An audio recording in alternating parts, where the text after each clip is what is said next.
তো আজকে আমরা ফ্লোয়েম টিস্যু আঁকা শিখবো। এর জন্য আমাদের 4টা লাইন লাগবে। এই লাইনগুলো একবারে সোজা হবে না, একটু আঁকা বাঁকা হবে। এরকম করে আমরা 4টা লাইন এঁকে নিব।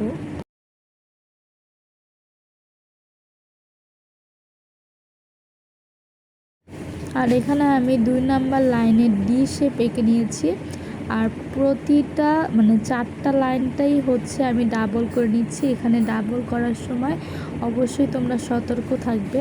আর এখানে একটু ক্যামেরাতে একটু নড়ে গেছিলো, এর জন্য আসলে ভিডিওটা আমি ভালো করে করতে পারিনি, তাও তোমরা দেখলে বুঝতে পারবে। আর এখানে 4টা লাইনের নিচে একদম সোজা বরাবর দুটো করে দাগ নিয়ে দিচ্ছি, যেটা তোমরা ক্যামেরাতে দেখলেই বুঝতে পারবে।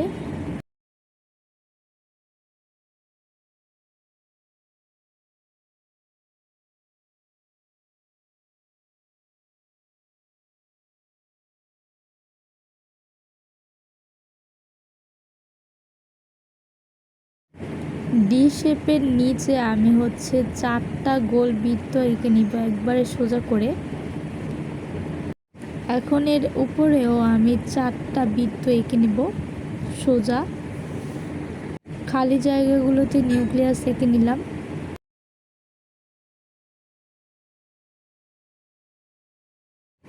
এখন আমি কতগুলো লাইন টেনে নিব, যে লাইনগুলো অবশ্যই অনেক হালকা করে দিতে হবে।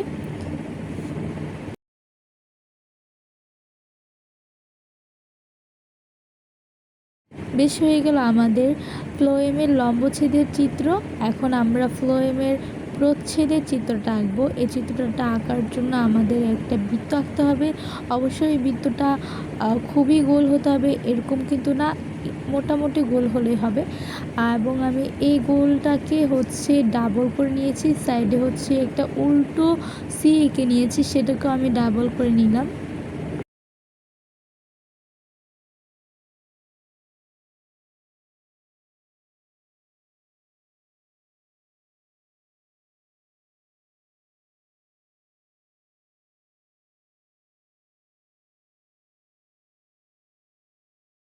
এখন বৃত্তের চারপাশটা একটু পেন্সিল দিয়ে গাঢ় করে নিব।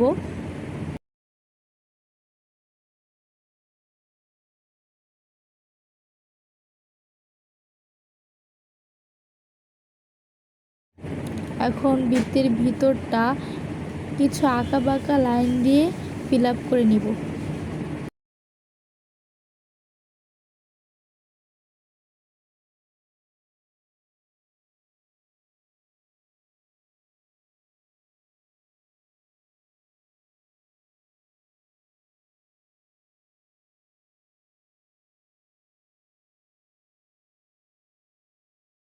জীববিজ্ঞান বইয়ের সকল চিত্র সহজেই শেখার জন্য আমার চ্যানেলটাকে সাবস্ক্রাইব করবে।